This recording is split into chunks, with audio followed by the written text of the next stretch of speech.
Hello, everyone. Welcome to the topic of chart visualization operations. I believe after completing the first lesson of the basics, you have a general understanding of the entire Find BI process and have created your first dashboard. However, some of you may not fully understand the principles behind chart creation and the related operations and configurations, and might want a more systematic and focused learning experience. That's why we have this course. A quick note here, this presentation is designed to help you understand the content. It's just an outline, and the full operation guide will require you to follow along with the course, listening and practicing as you go. That's the best way to master it. This course is mainly to help you understand the principles of chart creation and the frequently used features in charts. Because of the time limits, we won't demonstrate every chart type, as that could be overwhelming, and you might not remember all the details. Instead, we will focus on explaining foundational and universal concepts so that you can later apply them to more charts. For further practices, you can refer to help documentation. Now, let's start with the first part, which introduces the chart components and important concepts. To reduce the understanding cost of the data table, we will use the same dataset as in the first lesson. After editing the data, you will see that a component is automatically generated or you can manually add a component. Now, let's move into the component interface. We can observe the layout of the entire component. On the far left, we have the chart field bar, which displays the fields from the data table that we added in the data editing section.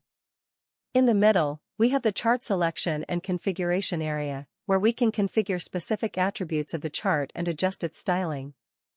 At the bottom, there's the filter section, where we apply filtering conditions. On the right, we have the dimensions and indicators section, which is where we drag the fields. At the lower right corner, we have the chart preview area. For example, once I drag in two fields, it will automatically configure and generate a chart. Below these areas, there are some management options for the components, such as copy, rename, hide, etc. Additionally, you can find operations like the Step Back button and Export to Excel here. Now, if you're paying attention, you might have noticed that the field bar on the left uses different colors. There are blue and green fields. What do these colors mean? In Find BI, this color distinction helps you analyze the data better. The blue color represents dimensions, while the green color represents indicators. Next, let's take a look at dimensions and indicators, what they are, and how they are used. A dimension is defined as a qualitative description of a characteristic of a certain thing. It represents the angle or perspective from which we analyze and ask questions. Dimensions are generally in the form of dates or text. As we observed earlier, a dimension could be text, represented by T, or a date, represented by time. On the other hand, an indicator is used to quantitatively describe the characteristics of something. It represents the answer to our question. Indicators are usually numeric, and you can see that the format for indicators typically uses the # symbol. However, there are some exceptions. The cases I mentioned earlier are the general rules, but there are situations where certain fields need to be converted. For example, let's say we want to look at the number of customers in different spending brackets for a given month. We may have the spending amount as an indicator field, but we need to treat it as a dimension for this analysis. To do so, we must convert the indicator field into a dimension, then group it into intervals, such as 0 to 100, 100 to 200, and perform the analysis based on these intervals. Now, let's look at two examples to help understand this better. Example 1, the sales amount and gross profit margin for each store in different months.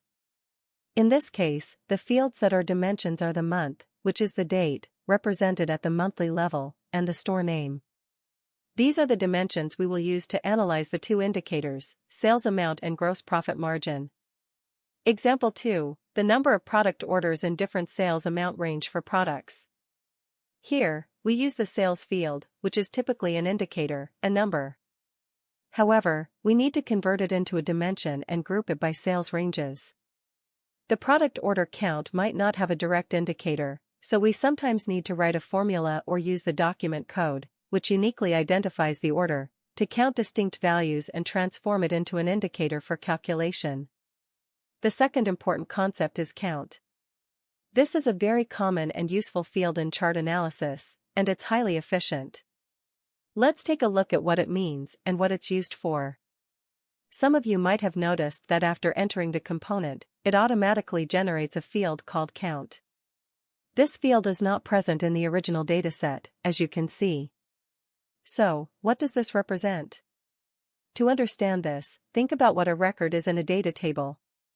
A table consists of rows and columns, and each row represents a record. Therefore, from the literal meaning, count refers to the number of records, which is the same as the number of rows. Let's dive deeper and understand this with an example. If we drag the record count into the table, we can see that it automatically shows the record count, which depends on the total number of rows. For example, it shows more than 40,000 rows here. Let's check the data, and we can verify that there are indeed the same.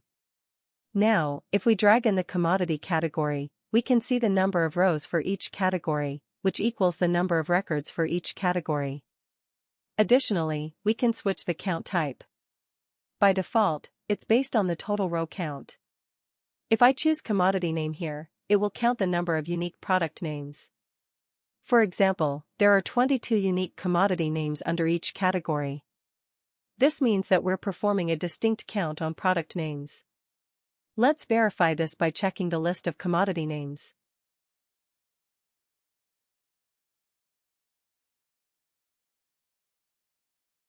If we switch to commodity category, each product category will only have one entry, so the total is 5.